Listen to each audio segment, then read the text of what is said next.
शब्द कहते हैं।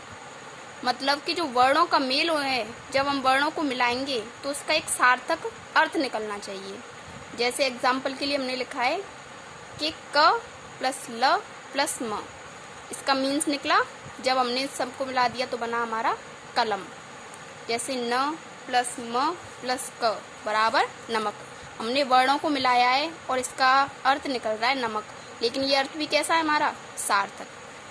जैसे हम लिखें यहाँ पे ट प्लस क बराबर टक, ये शब्द तो है लेकिन कैसा है, ये निरर्थक, सार्थक शब्द नहीं है। जबकि शब्द की डेफिनेशन होती है कि वर्णों के सार्थक मेल को शब्द कहते हैं। ठीक है, अब अगला क्वेश्चन है यही इसी में कि शब्द कितने प्रकार के होते हैं। तो आपके शब्द जो हैं वो 2 प्रकार के होते हैं। पहला होता है सार्थक शब्द और दूसरा होता है निरर्थक शब्द। अब सबसे पहले आता है, जैसे मैं आपको बता चुकी हूँ कि सार्थक शब्द क्या होता है, दोबारा से जानिए। सार्थक शब्द ऐसे शब्द जिनका कोई अर्थ निकलता है, उसे हम सार्थक शब्द कहते हैं। मतलब शब्दों का कोई अर्थ होना चाहिए, वही हमारे सार्थक शब्द कहलाते हैं। उस नाम की चीज़ इस दुनिया में होनी चाहिए। जैसे लड़का, आप जानते हैं लड़का क्या होता है, किताब, इसका भी एक मीन्स है। भोजन, ये भी आप जानते हैं। और नदी, ये भी आप जानते हैं।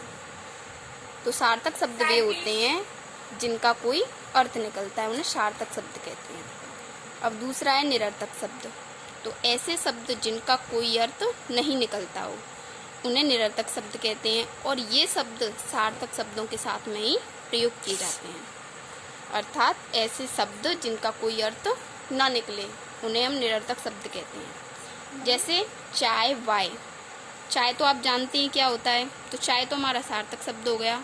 लेकिन वाय, वाय नाम की कोई चीज़ नहीं होती, तो ये कैसा शब्द है हमारा, निरर्थक शब्द। जैसे हमने बोला पानी, वाणी, अब पानी इसमें कैसा शब्द हो गया, सार्थक, इसका अर्थ निकल रहा है।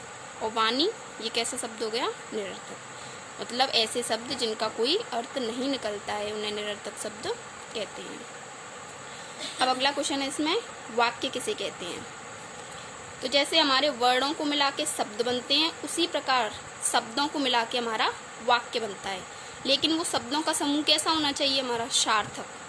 शब्दों का एक ऐसा समूह जिससे हमें पूर्ण अर्थ समझ में आ जाए, उसे हम वाक्य कहते हैं। शब्दों का समूह जो है वो सार्थक होना चाहिए। जैसे हमने लिखा है राम आगरा जा रहा है और शिवा अपना गृह कार्य कर रहा है।